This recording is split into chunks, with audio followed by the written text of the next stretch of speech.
પોરબંદરમાં અતિ ભારે વરસાદના ઠેર ઠેર જળબંબાકાર જેવી સ્થિતિનું નિર્માણ કર્યું છે। શહેરમાં અતિ ભારે વરસાદથી પાણી આવ્યા ખરા, પરંતુ ભરાયા છે। પાણીનો યોગ્ય સંગ્રહ નહીં થતા તંત્રની અને સરકારી અનાવડત છતી થઈ છે। પાણી ભરાવા માટે ભૂગર્ભ ગટર યોજનામાં ભ્રષ્ટાચારની પોલ ખુલી છે। પાણી ભરાવા માટે તંત્રના ભ્રષ્ટ અધિકારીઓ અને છાવરતા નેતાઓ જવાબદાર છે। સરકારની પોલિસી અને તંત્રની અણઆવડતથી સર્જાયેલી આ સ્થિતિ માટે સરકાર પોતે જ જવાબદાર છે। સરકારનો સબસલામતનો દાવો જૂઠો અને ખોખલો સાબિત થયો હોવાનું કોંગ્રેસ જણાવી રહી છે, તેમજ તંત્રની બેજવાબદારીને વખોડે છે।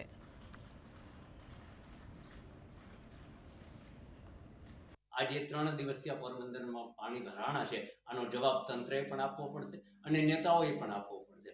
બીજી વાત, જે નેતાઓ આપણી વચ્ચે લીડ લઈને ચૂંટાય છે એ નેતાઓને પણ હું પૂછવા માંગીશ કે લોકસભાની ચૂંટણી દરમિયાન આપણા સાંસદ મનસુખભાઈ માંડવિયા સાહેબ ત્યારે પણ એટલા પોરબંદર માટે હતપ્રત